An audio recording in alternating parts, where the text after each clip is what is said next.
What's up, everyone? Welcome to another episode of 2 a.m. in Sweden, the Finance Edition. Last time we covered the Built 2.0, and that was a series that I thought would end up doing well. And I just appreciate all the feedback, the commentary that happened in that one. So now we're going to do the next one, and we're just going to keep going. If there's certain ones that you guys are interested in or want me to end up bringing up or talking about, I definitely will do that. My goal is to give you all 2 to 3 a week. If there's certain ones that you think, hey, I think you would do well with this, you should go to this event, just tell me. I'll do my best to end up getting to the event or talking more about it. Today, what we're going to do is cover the Chase Sapphire Reserve and the Chase Sapphire Preferred. For context, I don't have either, and I've been looking into them to see if it makes sense. Right now, I do only have the Venture X. So this is something I have been looking into. So this is coming from a non-biased perspective. This is me looking into it with you all. I will show you the screen. We'll talk through it. I'll give you my thoughts on both, if one is better than the other. A lot of this is for a lot of travelers. So if you travel, these will be certain cards that'll be beneficial to you. And something I just want to bring up, just in case anyone has not heard of it or is not familiar with it, there is something called the 524 rule. And they call it an unofficial rule that Chase uses. You cannot have been approved for 5 different credit cards in the span of roughly 2 years. And it goes into like the different travel cards. And they're talking about the ones that are subject. I'll share the screen just so everyone can see it too. This is roughly the list that they talk about. So I'm starting with this so that we can then go into the Chase Sapphire Reserved and Preferred. I want you guys to look at this before you end up deciding, because I don't want you to apply and you get rejected. And then you're trying to figure out, why did I get rejected? So don't need to go through the whole list, but I'll just scroll through it slow. A couple of them, just for context, are going to be your Chase. All the Chase ones are going to be up there. Your Disney Premier, Disney Visa, your IHG cards, your Ink business ones that you have. So for me personally, this is something I would have to think into, because I do have a couple of Chase Ink business ones. Another thing is the Marriott ones. You have your Southwest, your United, and then your World of Hyatt. So those are all going to play a factor into the 524 rule if you were going to go for this card. Next part I do want to bring up, because people do talk about this as well, is the different lounges that Chase has within their realm.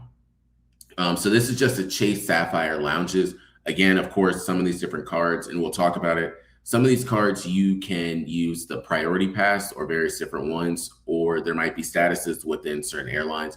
But for this right here, the Chase Sapphire Lounge by the club. So they have one in Boston at Boston Logan. They have one in Vegas at Harry Reid. They actually have 2 in New York. They have the one in New York City in JFK. And then they have the one at New York City LaGuardia.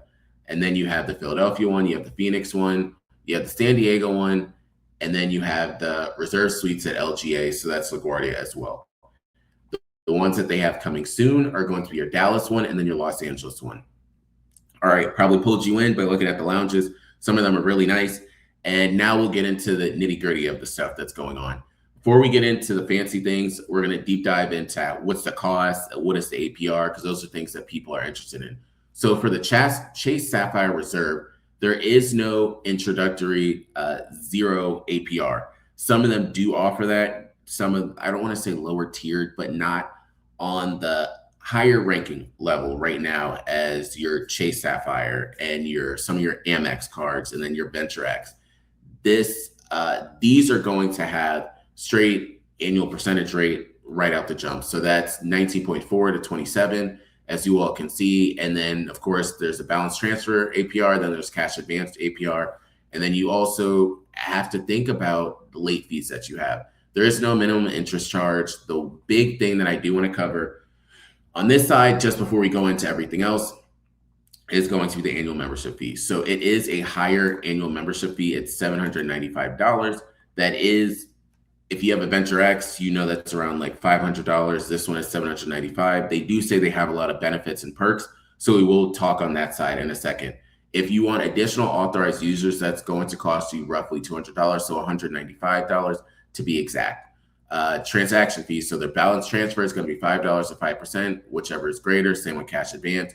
No foreign transactions, and this is the good part about having these travel cards. You won't have to worry about that. Penalty fees.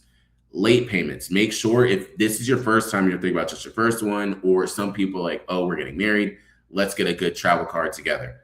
Pay attention to the late fees, the return payment, and the return check. There is a late fee of $40 if you do not make a payment. So that's just something important to know on that side. Got your interest at this point? Cool. Now we will go into the fun stuff, and then I'll give my thoughts on this one, also the Chase Sapphire. So just starting at the top. So you can earn 125,000 points after spending $6,000 in purchases in the first 3 months. Value of 125,000 points for select flights and hotels through Chase is roughly $2,700 in annual value through travel and benefits. Comes out to $5,000 in your first year. Important part for everyone to look at, this 125,000 points, the value is $2,500 if you use a Chase Travel. You'll start to notice Capital One has it, their own portal. Chase has it, their own portal. Bilt has theirs as well, their own portal. They encourage you to use their portal because then they have partnerships and stuff, and this is how you can end up getting either it's cheaper rates or you can take full advantage of the points that you have. So in your first year, they are saying that you will have $5,000 plus in value. Just personally, if you want to, you can have the $195 for each authorized user. I don't think you're going to get double the value with double the people. It's all going to be at once. So to each their own.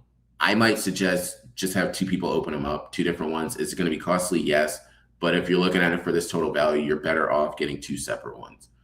Reward lifestyle. So 8 times the points on all purchases through Chase Travel, including the edit. So a big thing here is use these points. Also pay through the portal, you get 8 times the points. Another thing is 4 times points on flights booked directly, 4 times points on hotels booked direct, 3 times points on dining worldwide, and 1 times the points on all other purchases. Another thing just in terms of the other perks. So reserve travel, more than $1,200 in annual travel value. You get $300 in annual travel credit. That's really a bonus. I'm not trying to go tick for tack with different ones, but with Bilt, they do offer that too, but it's split into 2 6-month periods. You get all of this straight up, which is a benefit to when it comes to the Chase Sapphire Reserve. The next one is $500 in credit for stays with the edit. And so you get those basically split. So you get up to $250 statement credits from January to June. Then July through December, you'll get $250. And purchases that qualify will not earn points. You also will be able to enjoy complimentary benefits like $100, property credit, daily breakfast for 2, room upgrades if available. Again, that's, I think, is a positive. You get the $500 and then you also get the $300. So that's $800 in value, just those two. And that already takes care. Again, you have to use the edit. You have to use Chase for you to get the full value of it. But that $795, if you already intended to spend money on these different trips, your $800 is going to just negate the $795 annual fee. The same money that you were going to use to pay for this, you could just use to pay off your annual fee at that point. Next part is more than $1,500 in annual lifestyle value. Here's where some of the fun is. And this is what I do like what I ended up when I read through this the first time. $300 dining credit. Get up to $150 in statement credits from January to June for open table. And then again, July through December for a maximum of $300 annually when you dine at restaurants, part of the Sapphire exclusive tables program on Open Table. Again, they have a whole ecosystem, and your big way to maximize the value for this is to just use the Sapphire portal for everything, the Chase Sapphire portal. Next one is $120 membership, complimentary Dash membership, $120 value for 12 months. Enjoy $0 delivery fee and reduced service fees on eligible DoorDash orders when you activate by December 31st, 2027. Other part is $300 DoorDash promos. Dash Pass members get up to $25 each month to spend on DoorDash, which includes a $5 monthly promo to spend on restaurant orders and 2 $10 promos each month to save on groceries, retail orders, and more. So you get the $120 and then you get the $300. So $25 a month. So if I were you, use that. That's another value that you're getting just in the beginning. I don't know if that's every single year, The $300 seems like it is, but then the $120 Dash Pass membership, complimentary Dash Pass membership, $120 value for 12 months. If we look here,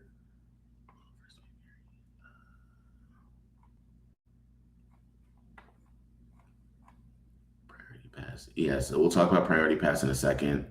The $300 dining credit, we talked about that, complimentary benefits. You and an authorized user will receive at least 12 months of complimentary Dash Pass for use on DoorDash and Caviar applications during the same period. Membership period for all users on this Chase Sapphire account will begin and end based on the end user DoorDash. So it's not forever. You get a year of it. So just make sure you pay attention to that. How do I get out of it now? Because we'll get back into this in a second. Experiences. So get up to $150 in statement credits from January through June, and then again, July through December. So you get a total of $300 in StubHub credits purchases through December 31st, 2027. They suck you in, which is a positive. Nothing's bad with that. But it gives you a positive in terms of the $300 credit on that side. Next one is get complimentary Apple TV, the exclusive streaming home of Apple Originals plus Apple Music, all music you love across all devices. Subscription runs through June 22nd, 2027 for a $288 value.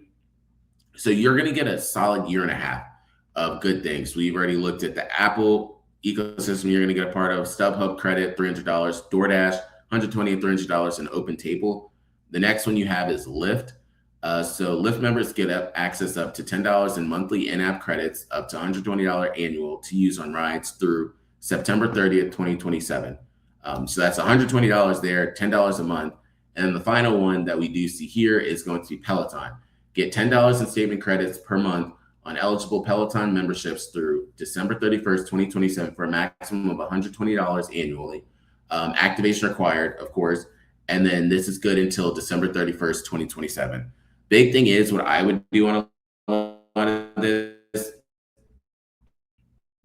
just set your reminders because this is a lot of different dates you have to end up remembering. The first one you see is June 22nd. You have a September 30th. You have a December 31st. You have two different September 31st. So I would set them because after that, that's when those memberships and subscriptions are going to really hit you. Next part is because a lot of people like to travel a lot, travel insurance, travel protection. So they have travel protection start to finish. You have auto rental coverage, trip cancellation and interruption insurance, trip delay reimbursement, travel accident insurance, travel and emergency assistance, lost luggage reimbursement, baggage delay insurance, emergency evacuation and transportation, roadside assistance, emergency medical and dental. That's good. Just looking at the frequently asked questions, can I get a Sapphire Reserve card if I already have a Sapphire Preferred? Yes, you can. Can I get a Sapphire Reserve card if I already have a Sapphire Reserve for business card? Yes, you can. Will I definitely be eligible to earn the new card member bonus if I get a Sapphire Reserve card? Says in most cases, yes. So overall, just looking at this one before we swing over, I do like if you're in the correct situation, just not everyone should do this. And just pay attention, will you be using it after the 2 years or do you just want it essentially for the year and a half to 2 years? Chase Sapphire Reserve is a card I will say is on my list of ones that I do have an interest in. At this current moment, I'm fine with the Venture X, but I can see myself in like 6 months or a year getting the Chase Sapphire Reserve. And I don't think that would be a bad idea. Again, the big thing is that $795 annual fee, because if you don't think you're going to travel more than $800 worth, probably shouldn't even get the card. You could swing over maybe to the Chase Sapphire, or you could just go with the regular one. So now we're going to go over to the Chase Sapphire Preferred. So the Chase Sapphire Preferred is going to be your $95 annual fee. And you get 75,000 bonus points after you spend $5,000 in the first 3 months. One thing that I will say, just talking to you all, is you can get 125,000 bonus points for spending $6,000, or you can get 75,000 bonus points for spending $5,000. If it's just going off of those two things, I would just go with the Chase Sapphire Reserve. You only have to spend $1,000 more, and then you get more of the bonus points in their ecosystem. So that's that one. Their fee is $95 annual. Most of the same things do apply. So looking at the rewards, 5 times the points in Chase Travel, 2 times the points in all other travel, and then 3 times the points in dining worldwide, online grocery purchases, Walmart, Target, wholesale clubs, and then other streaming services. So this point on this card, you might as well end up throw your Hulu on there, throw your Netflix, throw the whole Disney Plus, Disney Hulu, like we mentioned before, Max, throw it all on there. Benefits that take you further. So $50 annual hotel credit they have. That's a big difference compared to the Chase Sapphire Reserve. Then the next one is $200 additional partnership value. Enjoy over $200 in additional partnership value. The partnership value that they have is basically the same things they already listed here. The next thing that I want to bring up is the 10% anniversary boost. Each account anniversary will earn bonus points equal to 10% of your total purchases made the previous year. That can be good. That means if you spend $25,000 on purchases, you'll get 2,500 bonus points. I think that that's a benefit that can be for certain people a benefit. Industry awards, it just shows the awards that it's won at the bottom. And that's the main thing. So the landscape of them both are very similar. I'm going to stop sharing the screen now because we went over most of the stuff regarding this. They're really similar. If I had to choose which one, in this case, I'd probably go with the Chase Sapphire Reserve. At this point in time where I am in life, Chase Sapphire Preferred is a very good card that I do highly recommend for people. If you've only done the 0 annual fee credit cards and you're like, hey, Hayes, I'm going to start traveling more, Chase Sapphire Preferred is a good one. So I don't think this is a bad one. I'm going to go through them all. And then once I go through the whole series of like the Amex, the Discover, all the rest of the Chase cards, and then all the Capital One cards. I know there's the different ones like Hyatt has theirs, Hilton has theirs. We're going to go through it all. And then once I get through the whole series, I will tell you probably like my top 3 to 4. And then after that, I'll tell you my top 1. But looking at these two going off of the Chase ones, the Chase Sapphire Reserve is a very strong one. It does have a high annual fee, as I mentioned numerous times before. But if you think that you're going to travel a lot, that's an easy card to go with. It's honestly a no-brainer at that point for what it does offer. But you just have to make sure you use the travel portal.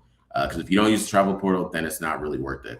So again, thank you guys for listening. And if you made it this far, you are a real one for that. We're going to continue this series. Again, 2 to 3 a week. That's the goal. Make sure to like, subscribe, comment down below if there's certain ones that you do want to end up seeing a part of this series. And then until next time, appreciate you. We out.